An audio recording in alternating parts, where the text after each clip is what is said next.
Welcome to Durgam channel. మనం ఈరోజు తెలంగాణలో దాదాపు 1000 కథలు రాసిన కాలువ మల్లయ్య గురించి మాట్లాడుకుందాం. కాలువ మల్లయ్య గత 50 ఏళ్ళుగా దాదాపు 1000 కథలు రాశాడు.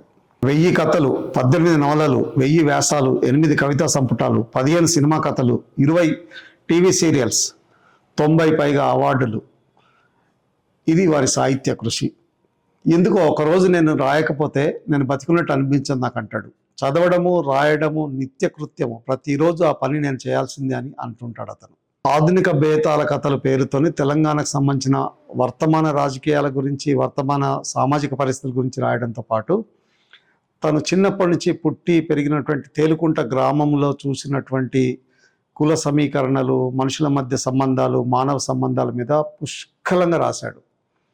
ఆ ఊళ్ళో నేను పుట్టి పెరిగినందుకు ఒక జీవితకాలానికి సరిపడి అంతకంటే ఎంతో ఎక్కువ కథా వస్తువు నాకు దొరికింది. ఎంత రాసినా ఇంకా మిగిలే ఉంటున్నాయి, రాయాల్సినవి చాలా చాలా ఉన్నాయని చెబుతున్నటువంటి 50 ఏళ్ళుగా రాస్తున్న రచయిత ఇతను. వీరు సృష్టించిన సాహిత్యం మీద తెలంగాణ యూనివర్సిటీలతో పాటు పొరుగు రాష్ట్రాల యూనివర్సిటీల్లో దాదాపు 30 ఎంఫిల్ పిహెచ్డి పరిశోధనలు జరిగినాయి. ఇతను 1983లో పిహెచ్డి చేసిన తర్వాత ఆ రోజు నుంచి ఈయన రచనల లోతు పెరిగింది. తెలంగాణ జీవితము, తెలంగాణలో ఉన్నటువంటి ఘర్షణ ఆయన కథల్లో ఉంటుంది కాబట్టి ఆ అంశం మీద 30 మంది స్కాలర్స్ పిహెచ్డి ఎంఫిల్ చేశారు. ప్రముఖ రచయిత సీనారే వీరిని కలిసినప్పుడల్లా మల్లయ్య గారు కవిత్వంలో నేను, వచనంలో నువ్వు అని హాయిగా మనసారా కామెంట్ చేసేవాడట. ఏ ప్రాంతం నుంచి వచ్చారు, ఇద్దరు ఒకేసారి రచనలు మొదలు పెట్టారు. కాలువ మల్లయ్య గారు ఇంకా రాస్తూనే ఉన్నారు. తెలుగులో వీరి కథ అచ్చు కాని పత్రిక లేనే లేదు. దాదాపు అన్ని తెలుగు కథా రచన పోటీల్లో వీరికి బహుమతులు వచ్చినాయి. అది ఏ పత్రిక కానీ, ఏ సాహితీ సంస్థ కానీ ఒక కథా పోటీ నిర్వహించిందంటే దాంట్లో ఏదో ఒక ఏడాది మల్లయ్య గారికి అవార్డు వచ్చే ఉంటుంది. వీరు పెద్ద పత్రికల్లో పలు శీర్షికలు కూడా నిర్వహించారు. 1952లో జన్మించిన వీరు 1983 నుంచి రాస్తూనే ఉన్నారు. అంటే 1983 నుంచి అచ్చవుతున్నాయి, అంతకుముందే రాస్తున్నారు కానీ 1983 నుంచి అచ్చవుతూనే ఉన్నాయి వీరి కథలు. 1982లో మొదటి పుస్తకం వచ్చింది. 1971లో మొదటి రచన చేశారు. చందోబద్ధ పద్యాలు కూడా రాశారు. రేడియో ప్రసంగాలు చేశారు. ఎస్ఆర్సిలో అంటే స్టేట్ రిసోర్స్ సెంటర్లో వయోజనుల కోసం కథలు రాశారు చాలా కాన్షియస్గా. వీరి మొదటి కథ 1983లో అచ్చయింది. వీరు సాహిత్యం మీద ఉన్న మక్కువతో కొడుకు పేరు అభ్యుదయ అని, కూతురు పేరు సాహిత్య అని పెట్టుకున్నారు. స్వాతి, విపుల, చతుర, భారతి, జ్యోతి, ఆంధ్రభూమి, ఆంధ్రజ్యోతి, ఆంధ్రపత్రిక, ఇలా మీరు ఏ పేరైనా చెప్పండి, యువ మొదలుకొని మయూరి, ఇట్లా చిన్న పెద్ద అన్ని తెలుగు పత్రికల్లో వీరి కథలు వచ్చాయినాయి. అదైనా చాలా ఒకంత గర్వంగా చెప్పుకుంటారు. 1970లో పియూసీ మంచి మార్కులతో అంటే 87% మార్కులతో పాస్ అయిన వీరికి ఉస్మాన్ యూనివర్సిటీలో ఇంజనీరింగ్లో సీట్ వచ్చింది. కానీ వీరికి రచన, టీచింగ్ మీద ఉన్న మక్కువతోని ఇంజనీరింగ్ సీట్ వదిలేసి బీఎడ్ చేశాడు. కొన్నాళ్ళు టీచర్గా పనిచేశాడు. ఆ తర్వాత ఏదో జీవిక కోసం ఏదో కెమికల్ ఫ్యాక్టరీలో పనిచేస్తూ, ఫర్టిలైజర్ కార్పొరేషన్ ఆఫ్ ఇండియాలో పనిచేస్తూ ఆనాటి నుంచి రాస్తూనే ఉన్నారు, చదువుతూనే ఉన్నారు. ఆయన చాలా వినమ్రంగా ఏమంటారంటే, పత్రికలో, మీడియాలో ఒక ఏడాది నా పేరు కనపడలేదంటే ఇంకా నేను రాయాల్సిన అవసరం ఈ సమాజం లేదని అనుకుంటాను అని అంటుంటారు. కానీ ఆయన రచన, ఆయన పేరు ప్రతి నెలకి, వారానికి తెలంగాణ పత్రికలలో, తెలుగు పత్రికలలో కనిపిస్తూనే ఉంటుంది. వీరి సాహిత్యంలో చాకలి, మంగలి, కుర్మ, గొల్ల, మాధవ మదిగల కష్టాలు, జీవితాలు చాలా పుష్కలంగా కనిపిస్తాయి. వీరు పుట్టింది యాదవ కులమైనప్పటికీ సబ్బండ కులాల గురించి, ఆ కులాల్లో ఉన్నటువంటి కులాల మధ్య ఉన్నటువంటి సన్నిహిత సంబంధాల గురించి, మానవ సంబంధాల గురించి అద్భుతంగా రాస్తుంటారు వీరు. ఇప్పటి వరకు వీరివి 50 పుస్తకాలు వచ్చినాయి. అరసం, విరసం, తెలంగాణ రచయితల సంఘము, సాహితీ గౌతమి, మంజిరా రచయితల సంఘము, సింగిడి, దళిత రచయితల సంఘం, ఇలా చాలా సంఘాలతో వీరికి సన్నిహిత సంబంధాలు ఉన్నాయి. ఎంతమంది సంబంధాలున్నా బుద్ధుడు, మార్క్స్, అంబేద్కర్, పూలే, జాషువాల ప్రభావం నా మీద చాలా ఉంది అని చెప్పుకుంటుంటారు వీరు. అయితే వీరి నుంచి ఇంకా మాస్టర్ పీస్ రావాల్సి ఉంది. ప్రపంచ సాహిత్యంలో నిలబడిపోయే ఒక మంచి రచన వీరి కలం నుంచి ఇంకా రావాల్సి ఉంది, వస్తుందని ఆశిద్దాము. పరిణతి చెందిన దశ ఇది. పరిపక్వ స్థితిలో ఉన్నారు. వీరి రచనలు ఇతర భారతీయ భాషల్లోకి అనువాదం కావాల్సి ఉంది. ఇంగ్లీష్లో కూడా అనువాదం కావాల్సి ఉంది. అంటే వీరు చేసిన కృషి చూస్తే వీరి కృషికి ఏ అవార్డులైనా తక్కువే అనిపిస్తుంది. 50 ఏళ్ళుగా సాహితీ కృషి చేయడం అంటే చిన్న విషయం కాదు. నమస్తే మల్లయ్య గారు. మీరు దాదాపు 5.5 దశాబ్దాలుగా సాహిత్య రంగంలో ఉన్నారు. ఇప్పుడు మీరు 72-73 ఏళ్ళు అనుకుంటాను కదా. ఈ మొత్తం మీ రచనా వ్యాసంగంలో మీరు ఎట్లా మొదలు పెట్టారు, ఎట్లా మీరు అభివృద్ధి చెందుతూ వచ్చారనేది కొంచెం వివరించండి. నమస్కారం దుర్గా రవీందర్ గారు. నేను 1972లో రచనా వ్యాసంగాన్ని మొదలుపెట్టాను. అంటే బీఎస్సీ స్టూడెంట్గా ఉన్నప్పుడే. నిజానికి నేను రచనా వ్యాసంగం మొదలుపెట్టింది ఫస్ట్ స్కూల్ స్టూడెంట్గా ఉన్నప్పుడే. మొదలుపెట్టాను. అప్పుడే పద్యాలు, తర్వాత అది ద్విపదలు అట్లాంటి రాశాను. కొన్ని కథలు కూడా రాశాను. కానీ అవి పెద్దగా కౌంటులోకి రావు, ఎందుకంటే ఆ ప్రారంభ దశలో రాసిన దాన్ని అనుకున్నప్పుడు. 1972 నుంచి మాత్రం కొంచెం సీరియస్గా రాయడం మొదలుపెట్టాను. 1972లో ఫస్ట్ నేను పిఎస్సీ చదువుతున్నాను. అప్పుడు బీఎస్సీ లాస్ట్ బ్యాచ్ అన్నారు. బీఎస్సీ కంప్లీట్ చేసుకొని బీఎస్సీకి వస్తున్న దశలో ఎండాకాలం సెలవులలో విధివ్రాల అనే నవల రాశాను. విధివ్రాల క్వశ్చన్ మార్క్ అనే నవల రాశాను. ఆ తర్వాత చదువులో చాలా కాన్సన్ట్రేషన్ చేయడం, అందులో ఎంపీసీ కాబట్టి, బీఎస్సీ ఎంపీసీ కాబట్టి బాగా చదవడం ఉంటుంది, బాగా చదివి రావాలి. వాళ్ళందరూ నాకు చదువు అంటే చాలా ప్రాణం, ఇష్టం. ఇంట్రెస్ట్. మీరు బీఎస్సీ మ్యాథమెటిక్స్ తీసిన వాళ్ళతో మామూలుగా ఇంజనీరింగ్ పోవడమో లేకుంటే అటు నుంచి ఐఏఎస్ పోవడం ఉండాలి కదా. మీకు అప్పుడు ఎవరు చెప్పలేదు ఐఏఎస్ చేయొచ్చు మీరు అని? అదే నాకు బీఎస్సీలో అయినప్పుడే, బీఎస్సీ ఎంపీసీ ఉన్నప్పుడే నాకు 88% మార్క్స్ వచ్చింది. చిన్న విషయం కాదు, చాలా గొప్ప విషయం. ఆ రోజుల్లో 88% రావడం మార్క్స్ వచ్చింది. అయితే మా మిత్రుడు ఒక ఆయన పురుషోత్తం రావు అని ఉండే కరీంనగర్లో. ఆయన తీసుకుపోయి నాకు హైదరాబాద్లో ఇక్కడ తీసుకొచ్చి ఉస్మానియా యూనివర్సిటీలో అప్లై చేశాడు. ఇంజనీరింగ్ కొరకు అప్లై చేశాడు. ఇంజనీరింగ్ సీట్లో అప్లై చేసినప్పుడు ఫస్ట్ లిస్ట్ లో ఒక 10-12వ సీట్లో నాకు సీట్ వచ్చింది. వండర్ఫుల్. ఇంజనీరింగ్ ఉస్మానియా కాలేజీలో, ఉస్మానియా యూనివర్సిటీ ఇంజనీరింగ్ కాలేజీలో నాకు సీట్ వచ్చింది. సీట్ వచ్చినప్పుడు అప్పుడు ఆయన దాన్ని పట్టుకొచ్చాడు. అడ్మిషన్ నీకు వచ్చిందిరా, నువ్వు పోయిరా, మళ్ళీ కావాలంటే ఫీజులు నేను కడతా. అప్పుడు మేము కొంచెం పేదరికం అది ఉంటుంది కదా అన్నట్టు అన్నప్పుడు నేను అప్పుడు ఆలోచించాను బాగా. అప్పటికే నేను బీఎస్సీలో ఫస్ట్ ఇయర్లో జాయిన్ అయినప్పుడు మరి ఇంజనీరింగ్ హైదరాబాద్ ఇంజనీరింగ్ చదవాలా, ఇక్కడ బీఎస్సీ చదవాలా అనేదాని మీద నాకు మొదటి నుంచి ఏంటంటే టీచర్ పోస్ట్ మీద చాలా ఇంట్రెస్ట్ ఉండేది. టీచర్ పోస్ట్ మీద ఇంట్రెస్ట్ ఉండేది. అంతేకాకుండా నేను ఒక్కనే కొడుకు కాబట్టి హైదరాబాద్ ఎంత దూరం పోయి చదువుడేది, ఎంత ఖర్చు అవుతుంది ఏమవుతుందో. సరే, ఖర్చు విషయం ఎట్లా ఉన్నా ఇంత పొలం మీద పెడతానడు మా అన్న. ఆయన అని ఎందుకులే అని నేను బీఎస్సీలోనే ఉంటాను, నువ్వు ఏమనుకోవద్దన్న. ఆయన చిట్టాడు కూడా, వాళ్ళ ఫాదర్ సర్పంచ్ చిట్టాడు కూడా. అదృష్టం అందులో ఇంకిస్తామంటే నొసలు కట్టెలు మోస్తున్నట్టుంది. ఇప్పుడు మీరు ఈ తరంలో అంటే ఈ 50-73 ఏళ్ల వయసులో, అంటే 50 ఏళ్ల రచన వ్యాసంగంలో అప్పుడు మీరు చేసింది రైట్ అనుకుంటున్నారా, రాంగ్ అనుకుంటున్నారా? నేను రైట్ అని అనుకుంటున్నాను. ఇప్పటికి రైట్ అనుకుంటున్నారా? అదేంటంటే ఇంజనీరింగ్ చేస్తే మీరు చీఫ్ ఇంజనీర్ రిటైర్ అయ్యేటోళ్ళు. చీఫ్ ఇంజనీర్ అయ్యేది ఫారెన్ తీసుకుపోతాను. వాళ్ళ అమ్మ, వాళ్ళ అక్క, మా ఫ్రెండ్ వాళ్ళ అక్క అప్పుడు అమెరికాలో, ఫారెన్ కూడా పోయేటోళ్ళు అమెరికాలో ఉండే. బహుశా మీరు ఐఏఎస్ ప్రిపేర్ అయితే కూడా ఐఏఎస్ కూడా మీలాంటి వాళ్ళు ఫీజుకి వచ్చేది ఆ రోజుల్లో. నేను ఐఏఎస్ కు కోచింగ్ ఇచ్చాను బీఎస్సీ తర్వాత పిల్లలకు, డిప్లొమాలకు, వాళ్ళకు కూడా కోచింగ్ కూడా ఇచ్చాను. అది ఎందుకో మనకు సరిగ్గా గైడ్ చేసేటోళ్ళు అని లేకపోవడం ఒకటి, నిరక్షరాస్యత కుటుంబం నుంచి రావడం ఒకటి. మన అన్న కూడా ప్రోత్సహించాడు. అంటే చదువులంటే ఎందుకు తెలియదు అని, నీ ఇష్టం ఉన్నది కూడా ఖర్చు సంగతి చూద్దామని మా అన్నాడు. అయినప్పటికీ నాకు ఎందుకంటే ఉపాధ్యాయ పోస్ట్ మీద చాలా ఇంట్రెస్ట్ ఉంది. అప్పటి వరకు మనకు తెలిసింది ఏంటంటే ఒక ఉపాధ్యాయ పోస్ట్, టీచర్ పోస్ట్ అంటే గొప్ప. అప్పుడు టీచర్ పోస్ట్ అంటే గొప్ప ఉండే. చూసేటోళ్ళందరూ కూడా టీచర్లే కనపడేది. అందుకొరకు ఉపాధ్యాయ దాన్ని చేసుకుంటూ మనం టీచర్ పోస్ట్ చేయడం వల్ల దేశాన్ని ఉద్ధరించవచ్చు, లేకుంటే విద్యా విధానాన్ని ఉద్ధరించవచ్చు అనే దాని మీద అప్పుడు ఆశయాలు కదా. ఆ 20 ఏళ్ల వయసులో పెద్ద ఆశయాలు అవన్నీ కూడా ఉంటున్నాయి. మనం పెరగడమే ఒక ఆశయాలతో పెరిగినాం. ఎందుకంటే అప్పుడు సంస్కరణోద్యమం కానీ, మిగతా ఉద్యమాలు కానీ, అప్పుడప్పుడు ప్రారంభమైన విప్లవోద్యమం కానీ, ఇవన్నిటి ప్రభావం, అంతకుముందే ప్రారంభమైన తెలంగాణ ఉద్యమం కానీ, ఇవన్నిటిని మనం చూసుకుంటూ అందులో ఎంతో కొంత పార్టిసిపేట్ చేసుకుంటూ పెరిగినాం. కాబట్టి ఇట్లాంటి ఆదర్శాలు ఉండేటి అనమాట. అప్పటికే నేను 72 నాటికే ఇది మహాప్రస్థానం కూడా చదివాను. మహాప్రస్థానం చదివినప్పుడు అప్పుడు కూడా ఆయన, నేను బీఎస్సీ చదువుతున్న కాలంలోనే శ్రీశ్రీ కరీంనగర్కి వచ్చాడు. శ్రీశ్రీ వరవరరావు విరసం ఏర్పడ్డ తర్వాత వచ్చినప్పుడు చూద్దాం పమ్మని మా మనోజుల కేశ్వరరావు ఉండే, ఆయన వచ్చి తీసుకుపోవాలని నలుగురు మిత్రులను కలిసి ఆయన దగ్గరికి పోయాను. పోయినప్పుడు నేను అప్పటికి రాసిన డైరీలో రాసి పెట్టుకున్న కవితలు తీసుకుపోయి, సార్ నేను కవితలు రాసిన అని శ్రీశ్రీ గారు పెట్టాను. ఆయన ఇట్లా భుజం మీద వేసిండు. అది ఇప్పటికీ నాకు ఎంతో మధుర జ్ఞాపకంగా నిలిచిపోయింది. ఇట్లా చేసి బాగానే ఉన్నాయి లేకని ఇంకా బాగా రాయాలి అంటే అప్పుడు ఎట్లున్నాయో తెలియదు, ఇంకా బాగా రాయాలి అని అన్నాడు. అది నాకు ఒక అభయహస్తం లాగా అనిపించింది అన్నాడు. రాస్తే కవిత్వం రాయాలి అంటే కవిత్వం అంటే పోయిట్గా కానీ రైటర్గా కానీ ఇట్లా రాయాలన్న దాని మీద పడ్డది. ఒకటి అంటే చిన్నతనంలో కూడా నాకు 2 లక్ష్యాలు ఉంటాయి.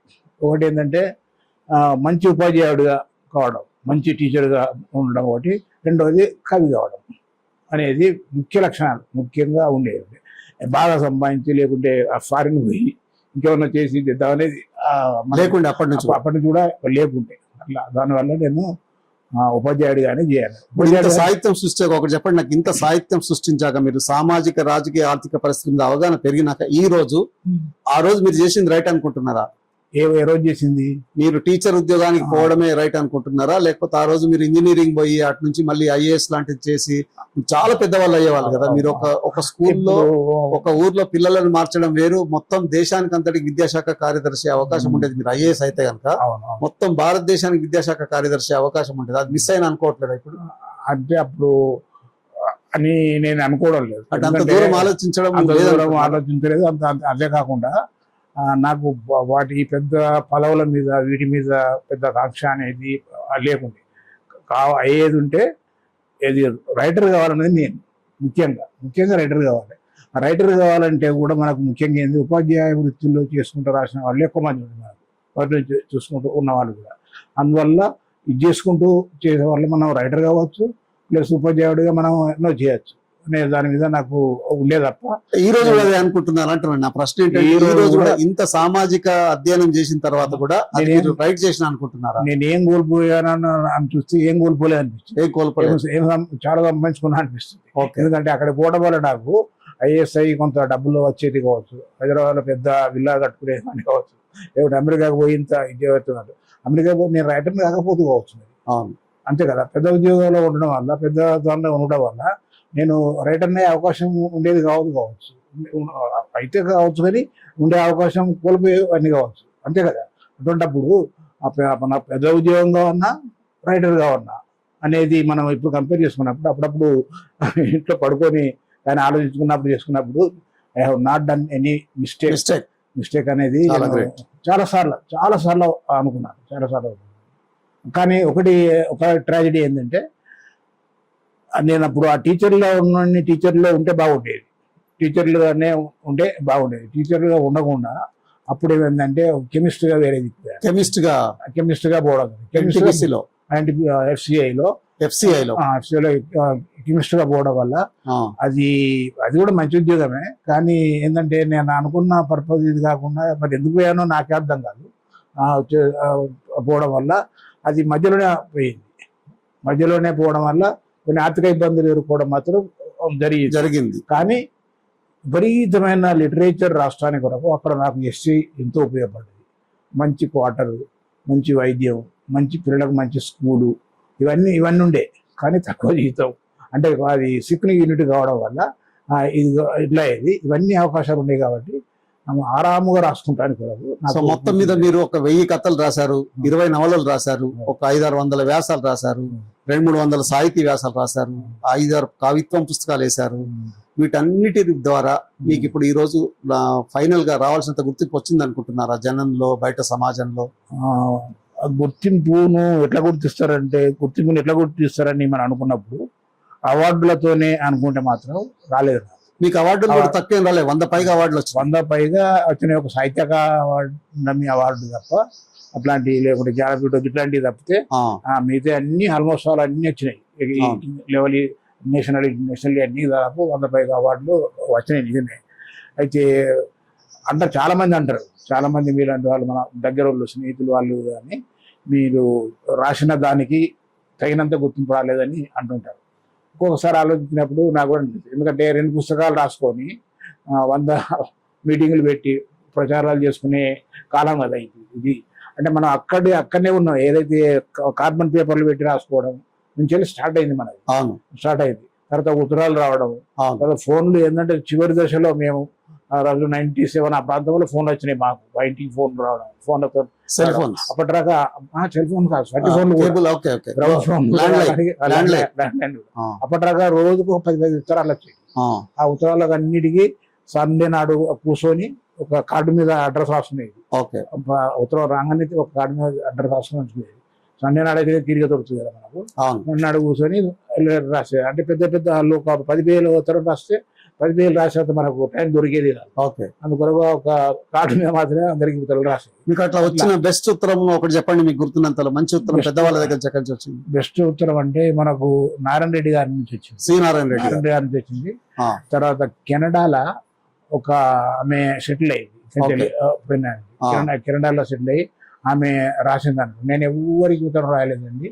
నాకు అంటే సృష్టికర్తల చిరునామా అని, సృష్టికర్త ఆవేదన అని ఒక కథ, సృష్టికర్త ఆవేదన అని ఒక కథకు ప్రైజ్ వచ్చింది. ఆంధ్రప్రభలో ప్రైజ్ వచ్చింది. ఆమె చదివి అది పొల్యూషన్ మీద రాసింది, కాలుష్యం మీద రాసిన కథ కాబట్టి ఆమెకు బాగా నచ్చి నేను ఎవరికి రాలేదు, మీకు రాస్తున్నాను, చాలా అద్భుతమైన కథ, అది ఇది, మీరు ఇక్కడ మీకు దగ్గర ఉండేది ఉంటే కలిసేది, నేను ఎవరికి కనీసం కనపడ కూడా కనపడాను, లేదా కొంచెం ఆభిజాత్యం ఉన్న కుటుంబం ఉన్నట్టు కెనడాలో సెటిల్ అయ్యాను అని ఆమె రాసింది అన్నాడు.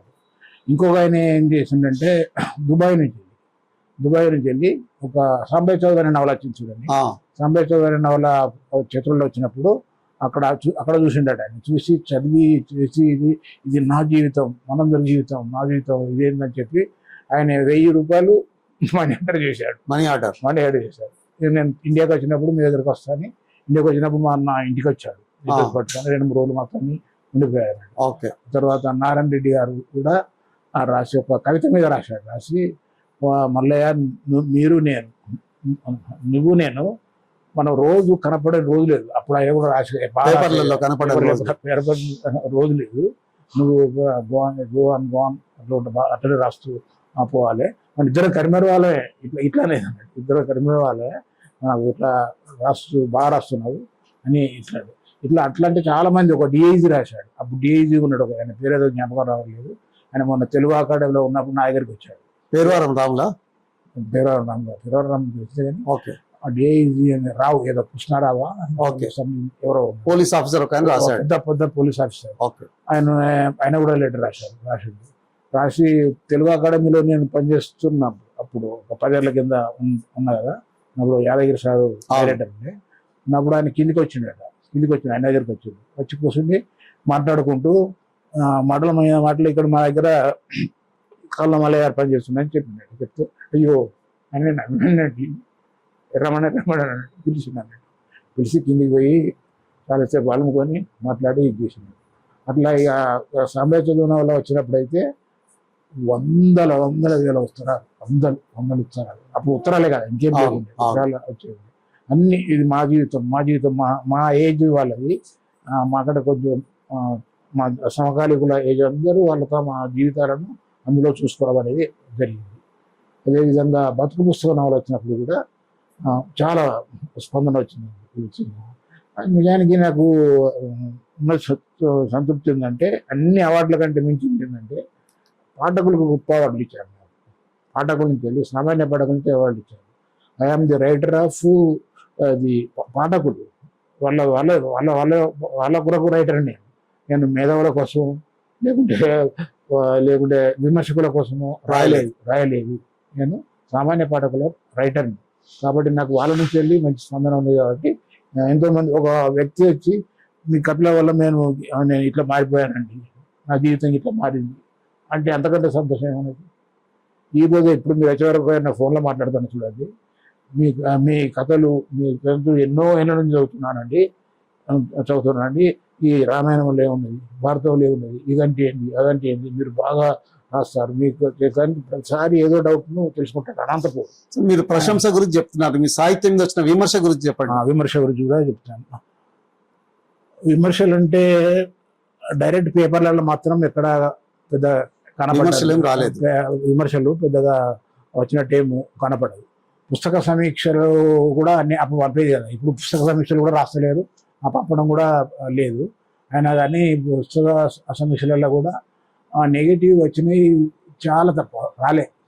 కొంచెం కొద్దిగా ఇట్లా ఉండి ఇట్లా చేసేది, ఇట్లా రాసేది ఉండి, ఇది కొంచెం శిల్పంలో ఇంకొంచెం మెరుగు అయ్యేది ఉండే, 1-2 కథలు ఇట్లా చెప్పాడు. కానీ ఇది నువ్వు పనికిరావు అని ఇవన్నీ రాసిన వాళ్ళు నాకు ఒక్కరు కూడా కనపడి. మీరు అయితే వెనక ఇచ్చిన వారు మాత్రం కొందరు ఉన్నారు. సరే, అది జలసితో తిట్టుంటారు, అది వేరే విషయం. ఇప్పుడు మీరు దాదాపు 30,000 పేజీల సాహిత్యం సృష్టించారు, రఫ్ గా ఇటు అటుగా. 30,000 పేజీల సాహిత్యంలో కొన్ని పుస్తకాలు పాఠ్య పుస్తకాలు వచ్చినాయి. వాటి గురించి చెప్పండి. ఏ యూనివర్సిటీలో ఏ పుస్తకాలు వచ్చినాయి?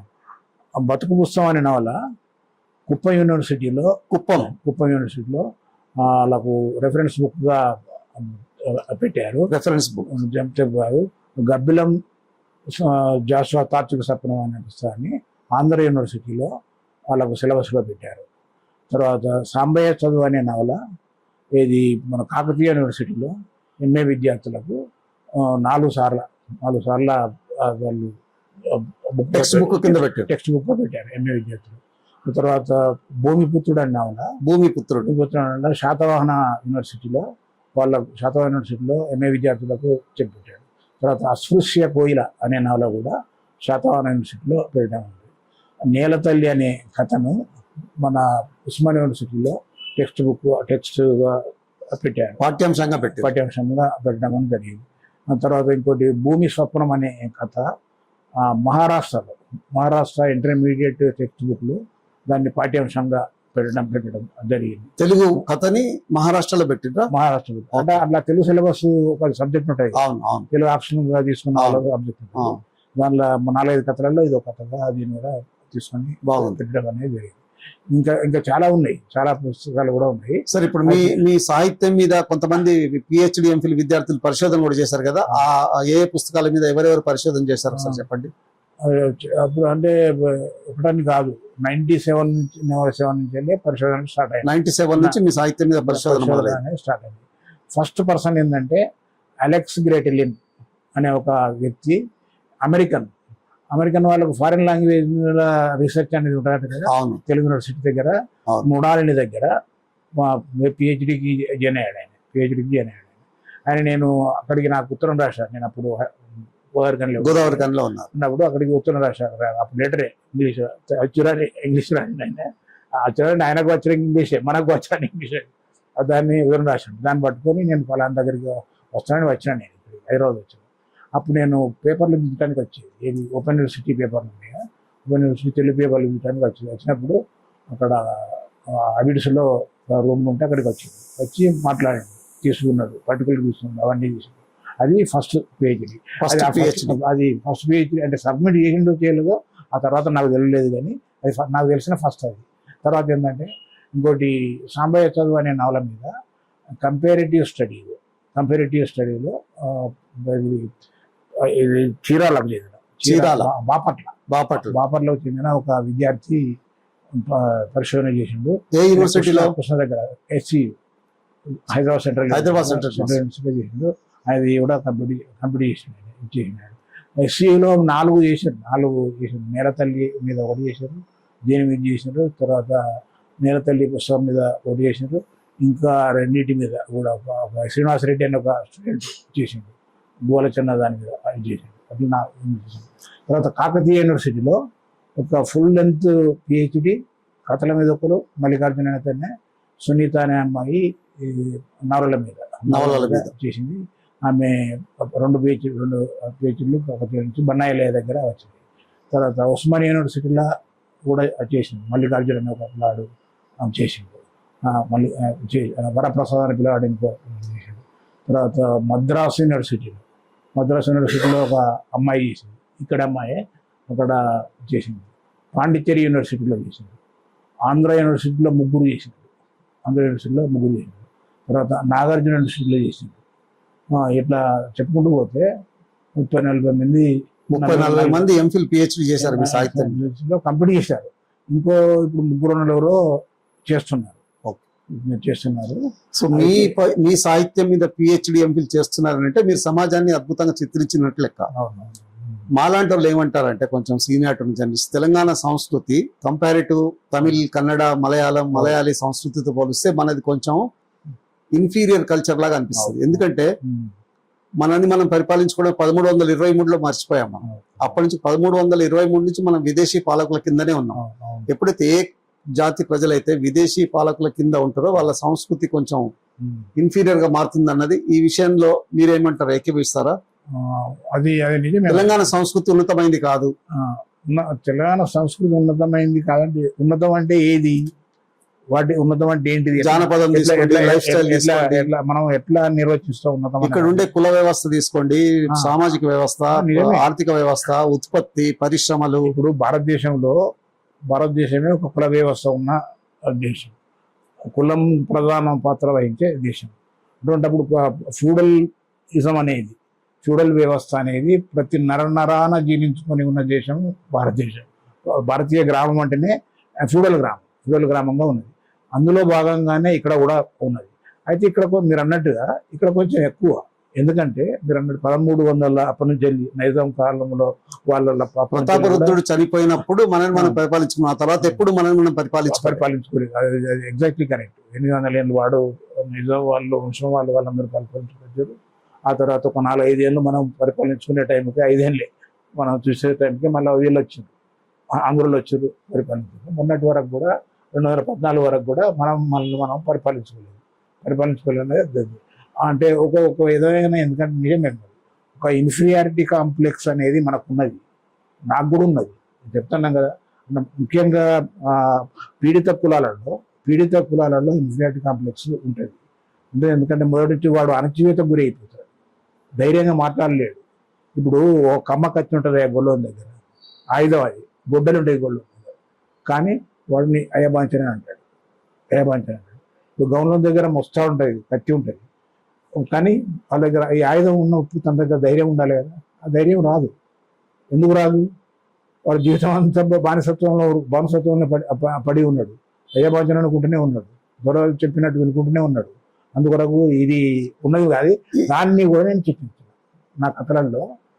మనకు ఈ ఫ్యూడల్ వ్యవస్థ యొక్క దుర్మార్గాన్ని అంతా, ఇప్పుడు అన్ని కథలను చదవడం అందరికీ సాధ్యం కాదు, కానీ ఇప్పుడు నా కథలను నేను ఇప్పుడు పుస్తకాలు చేస్తున్న క్రమంలో మళ్ళీ చదువుకుంటూ వచ్చినప్పుడు నాకు ఆశ్చర్యం వేస్తున్నాను. అంటే ఇప్పుడు నాకు తెలియని విషయాలు ఎప్పుడు ఇవన్నీ నేను చెప్పించిన 40 ఏళ్ళగా తెచ్చి నాకు యాదుకుంటుందా చదివితే జ్ఞాపకం వస్తుంది. అంటే ఇంత ఘోరంగా ఉండిన తెలంగాణ ఉండేనా అనేది వస్తుంది అన్నట్టు. అందుకొరకు ఆ ఇన్ఫీరియారిటీ కాంప్లెక్స్ అనేది మన దగ్గర ఉన్నది ఖచ్చితంగా ఉన్నది. ఇన్ఫీరియారిటీ కాంప్లెక్స్ అనేది ఉన్నది. అది కానీ ఆ కాంప్లెక్స్ అందునుంచి వెళ్ళే మనకు విప్లవాలు వచ్చినాయి, అందునుంచి మనకు ఏమైతే విప్లవాలు వచ్చినాయి, అందునుంచి అంతే కదా. ఎక్కడైతే అణచివేత ఎక్కువ ఉంటుందో అక్కడి నుంచి వెళ్ళి విప్లవాలు రావడం అనేది సర్వసాధారణంగా జరుగుతున్న విషయం. తెలంగాణ పోరాటం మరుగుతుంది 13 ఏళ్ళలోనే తెలంగాణ పోరాటం వచ్చింది. కలిసిపోయినాక మనకు 12 ఏళ్ళకి 60 ఏళ్ళ రానా వచ్చింది, కానీ అది అనేక కారణాల వల్ల ఫెయిల్ అయింది. తర్వాత అదే దాని కంటిన్యూషన్లో సాయుధ పోరాటం వచ్చింది. అంతకంటే ముందు మనకు భూ పోరాటాలు వచ్చినాయి, ఆ పోరాటాలు వచ్చినాయి. ఆ తర్వాత సాయుధ పోరాటం ఇప్పటికీ కంటిన్యూ అవుతుంది మన దేశంలో. అది మంచిదా చెడ్డదా, దానివల్ల ఏ ఫలితాలు వచ్చాయని చూసేది ఉంటే, ఇది ఒక విధంగా మనకు విప్లవోద్యమం, ఇది ఒక ధైర్యమే కదా, తిరుగుబాటుతత్వం ఉన్నట్టే కదా. ఆ ఇన్ఫీరియారిటీలో నుంచే కూడా మనకు తిరుగుబాటుతత్వం అనేది వచ్చింది. పోరాడే తత్వము, తిరుగుబాటే తత్వం వచ్చేసింది. ఎందుకు వచ్చిందంటే అవసరం తీసుకొచ్చింది. పిల్లిని అరలేసి కొడుతుంటే ఎంత పిల్లి అయినా అనేది తిరగబడుతుంది కదా. ఇట్లా అట్లా వచ్చింది అనుకుంటే ఇట్లా అనేది తిరగబడడం అనేది జరుగుతుంది. అట్లా మనకు జరిగిన విషయం మొత్తం మీద మన తెలంగాణ సమాజం ఖచ్చితంగా ఫ్యూడల్ సమాజమే. ఇప్పుడు నేను ఇంకో కొత్త పుస్తకం రాశాను, తెలంగాణలోనే కాకుండా ఇండియాలో మొత్తం తెలంగాణలో దేశించి రాసింది అని దాన్ని అటు మార్చుకునే ఫ్యూడల్ క్యాపిటలిజం ఉన్నది.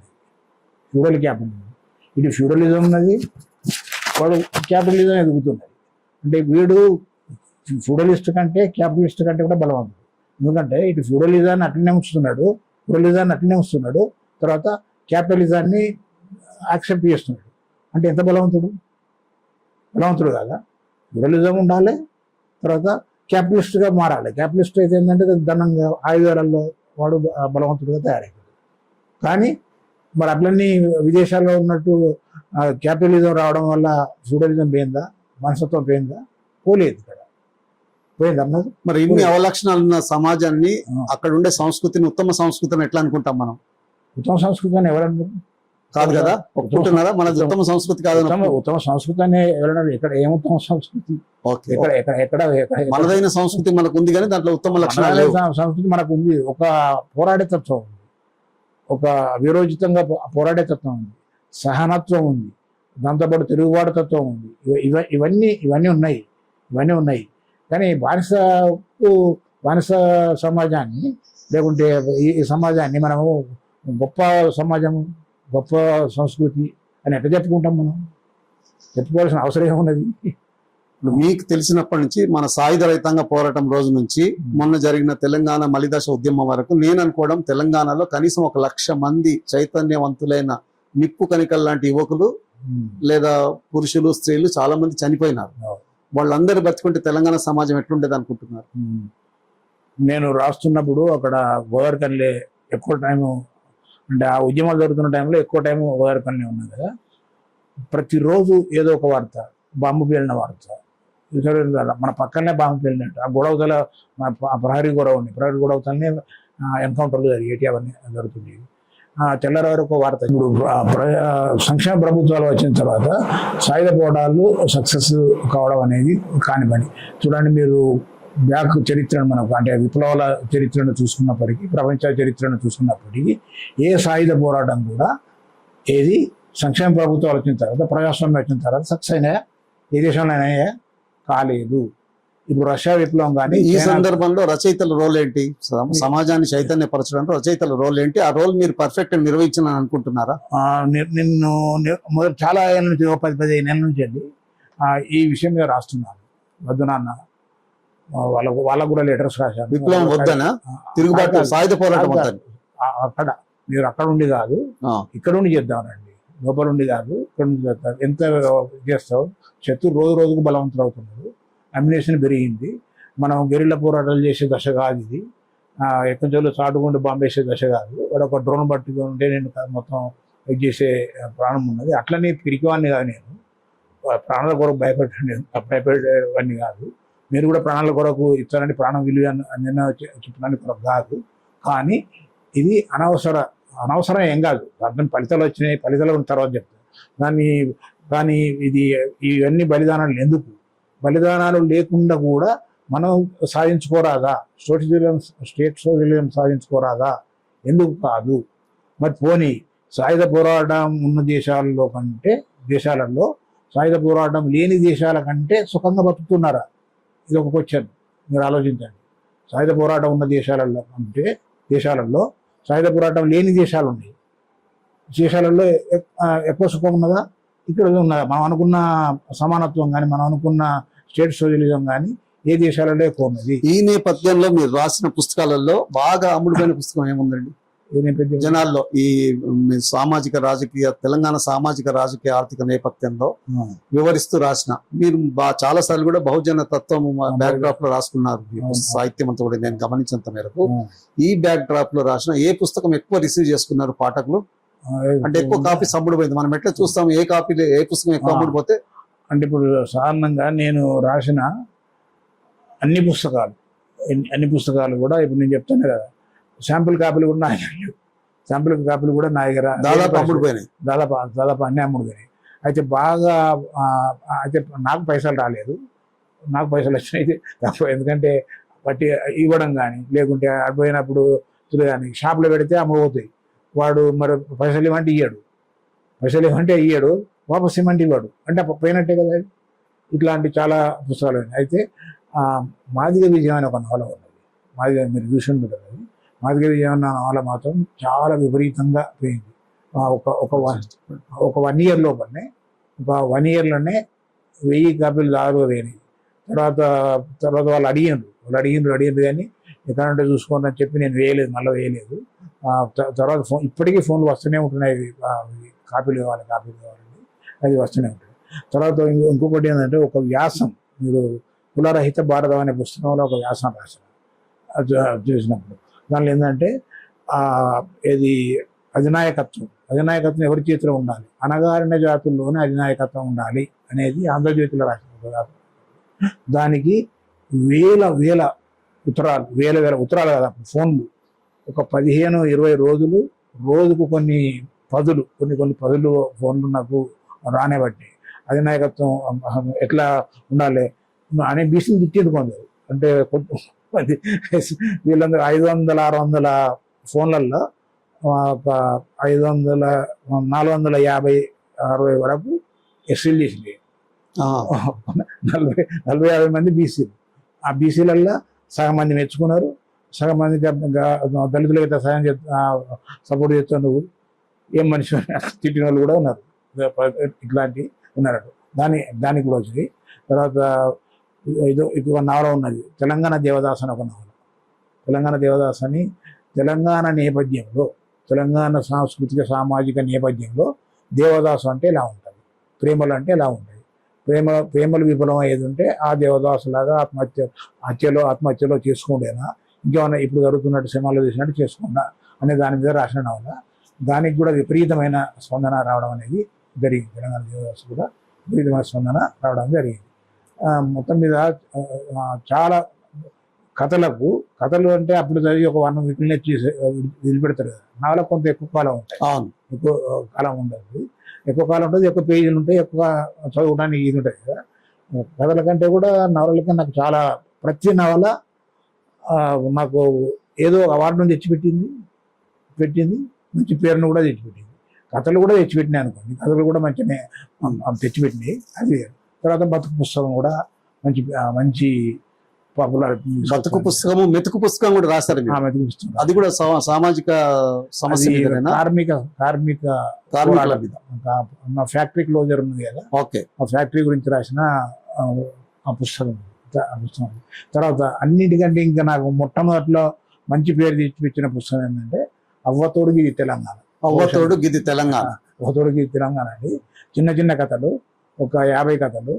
అవి పూర్తి తెలంగాణ మండలికంలో రాసిన కథలు. ఏ కులం భాషలో ఆ కులం కథ, ఏ కులం భాషలో ఆ కులం కథను రాసిన కథలు. అటువంటి దాని మీద అప్పుడు రాసినప్పుడు 91లోనేమో అది 86లో రాసిన. 86 రాసినప్పుడు వివిధ పత్రికలు పంపేది ఉంటే ఎవరు వేసుకోలేదు. ఈ మాండలిక మార్చు, అప్పుడు తెలంగాణ మీద వ్యతిరేకత ఉండేది. మాండలిక మార్చు, ఇట్లా ఉండద్దు, ఇట్లా అయితే ఎవరు చదువుతారు అది ఇది అంటే, నేను ఇట్లనే రాస్తా, మీరు వేసుకోండి లేదని 4-5 పత్రికలు మార్చా. ఆఖరికి పొత్తూరు వెంకటేశ్వరరావు ఆంధ్రప్రభలో ఉన్నప్పుడు ఆయన కొన్ని ప్రోగ్రెసివ్ ఐడియాలజీ ఆయన వేసిన తర్వాత విపరీతమైన లెటర్స్ ప్రతిరోజు రావడం. ఆ తర్వాత అది పుస్తకంగా వచ్చిన తర్వాత కూడా అది కాపీస్ వచ్చినపోయినాయి, వాటి గాలికి లేచిపోయినాయి. అట్లా మంచి పేరు వచ్చింది. దాంతో నాకు ఒక తెలంగాణ భాషను బాగా రాసేవాడిగా కూడా పేరు రావడం జరిగింది. మీ కథలు కానీ, సాహిత్యం కానీ, అచ్చు కానీ తెలుగు పత్రిక లేదు బహుశా. అన్ని వార మాస పత్రికలలో మీ రచనలు వచ్చినాయి. ఈ పంపే క్రమంలో, రిసీవ్ చేసుకునే క్రమంలో వేయడం వేయకపోవడంలో మీకు ఉన్న అనుభవం ఏంటి? ఎక్కడైనా మీ అంటే ప్రచురణ కావాల్సిన కథ వెనక్కి రావడం అట్లా డిస్కరేజ్మెంట్ కూడా ఉండిందా? ఎందుకంటే ఇదివరకు ఆంధ్ర వాళ్ళ ఆధిపత్యం ఎక్కువ ఉండేది. అప్పుడు మీకున్న అనుభవం ఏంటి? అయితే మరి కథలో ఉన్న ఇదో చదివించే గుణమో లేకుంటే ఏదో, కానీ నాకు తిరిగి వచ్చిన కథలు చాలా తక్కువ. అంటే బిగినింగ్లో కొన్ని వచ్చినాయి, కొన్ని తిరిగి రావడం అనే వచ్చినాయి. అయితే అవార్డుకు పంపినాయి, అన్నిటికీ అవార్డు రావు కదా. 100 పంపినాయి అనుకో, 100 కథలు పంపినాయి అనుకో, అందులో 30, 40, 50 అవార్డు దాకా వచ్చినాయి కథల పోటీలలో. మిగతా కథలు కూడా వట్టి ఏం తిరిగి రాలేదు, సాధారణ ప్రజలకు తీసుకోవడం జరిగింది. ఓకే, సాధారణ ప్రజలకు తిరిగి. అయితే ఫస్ట్ బిగినింగ్లో రాసినప్పుడు మాత్రం కొన్ని ఒక 5-10 కథలు తిరిగి రావడం జరిగింది. ఎందుకు తిరిగి వస్తున్నాయి అని ఆలోచించినప్పుడు, కొంచెం ఆలోచించుకున్నప్పుడు నాకు అర్థమైంది, ఇట్లయితే వచ్చినప్పుడు రాసినప్పుడు నాకు తిరిగి రావడం అనేది చాలా తక్కువ. మీరు చెప్పండి, ఆయన మీ మల్లయ్య గారు రాసిన సాహిత్యం పట్ల మీకున్న అభిప్రాయం ఏంది? ఆయన రచయితగా ఉండడం మీకు సంతృప్తి కలిగించిందా? మామూలు చెప్పండి, మీకు చెప్పండి, ఇటు చూడి చెప్పండి. సంతృప్తి అంటే బుక్స్ మాత్రం నింపుతాను, డబ్బు విషయంలో 0. మొత్తం పేపర్స్ ఇంటి నిండి ఉన్నాయి. ఒకసారి కొన్నిసార్లు ఇబ్బంది కూడా పడాల్సి వచ్చింది. కొంచెం అసంతృప్తి అప్పుడప్పుడు అనిపిస్తుంది నాకు. ఆయన పుస్తకాలు చూసి ఆయనకు వస్తున్న అవార్డు లాంటివి చూసి మీకు ఏమనిపిస్తుంది? అవార్డ్స్ సంతోషమే కదా. సంతోషమే. ఇంకా ఏం చేయాల్సి ఉండాలి మీ ఉద్దేశం? ఇప్పుడు నేను ఇంతకుముందు అడిగిన, మీరు ఐఏఎస్ అయ్యేటోళ్ళు సరిగ్గా చదువుకుంటే అప్పుడు అయ్యేటోళ్ళని అన్ని మిస్ చేసుకున్నారు. అన్ని ఛాన్సెస్ ఆయన దగ్గర తెలుగు ఉన్నది అన్నీ ఉన్నాయి, కానీ ఉపయోగించుకోవాలి, ఏది ఉపయోగించుకోవాలి. కానీ అతనేమో నేను రచయితగా ఉండడమే నాకు బాగా తృప్తినిచ్చింది, ఇప్పుడు ఏమి నాకు బాధ లేదు, అయ్యో నేను చేయలేకపోతున్నాను, బెంగ లేదు, ఈ జీవితమే బాగుంది అని అనుకుంటున్నా అంటున్నాడు ఆయన. మీరేమంటారు దాని మీద? నువ్వు ఇప్పుడు కాదు కానీ అప్పుడు ప్రతి కథ చదివేది, ప్రతి కథ చదివేది. రావిశాస్త్ర వాడు నాకు వచ్చినప్పుడు మాట్లాడమన్నాడు. వాళ్ళు మిసెస్ కూడా మాట్లాడాలంటే మాట్లాడినప్పుడు అప్పుడు నాకంటే బాగా అద్భుతం మాట్లాడింది. అయితే అప్పుడు బీనాదేవి ఉండే కదా, వాళ్ళు ఆమె బీనాదేవి వాళ్ళు అన్నారు అంటే అసలు కథలు మీరు రాస్తున్నారా ఆమె రాస్తున్నారా అన్నారు. మీరు రాస్తున్నారా ఆమె రాస్తున్నదా అంటే అప్పుడు బీనాదేవి బలపడితే తెలియాల్సి ఒక పేరు మీరు రాస్తున్నారా అని అన్నారు. అంటే అప్పుడు అంత ఇంట్రెస్ట్ అయ్యేది. ఫస్ట్ నేను ఆఫీస్ పోయేది కదా, ఆ పోస్ట్ ఒకటి తీసుకొచ్చి పడేసేది, ఇట్లా పడేసినప్పుడు ఇంకా ఇంట్లో పడేది, తీసి ఓపెన్ చేసుడు చదువుడు. నేను చివరి ఎప్పుడు చదవనట్టు చప్పడకుండా ఉంటానంటే నాకు ఇచ్చుడు అక్కడ పెట్టేసాడు. ఉత్తరాలు కూడా అంతే, చదువుడు అటు పెట్టుడు, ఇట్లా ఉండేది. అప్పుడు చాలా ఇంట్రెస్ట్ ఉండేది. అప్పుడు చాలా ప్రోత్సహించింది. నిజంగా ప్రోత్సహించకుంటే నేను ఇన్ని రాయపోదు. ఇప్పుడు అంటే ఓల్డ్ ఏజ్ కదా, కొన్ని ఆర్థిక ఇబ్బందులు దాంతో నించుని కొంత వివేరు ఉంటాయి అన్నట్టు. కానీ ఆమెకు చాలా ఇంట్రెస్ట్ ఉండే లిటరేచర్ మీద. ఎందుకంటే వాళ్ళ నాన్న పోయిట్ ఎస్కేపిల్లి అని మీరు చెప్పారు చూడండి, పోయిట్ ఉండే. ఆయన ప్రభావం కూడా నేను రాసేటప్పుడు కొంత కూడా పడ్డది.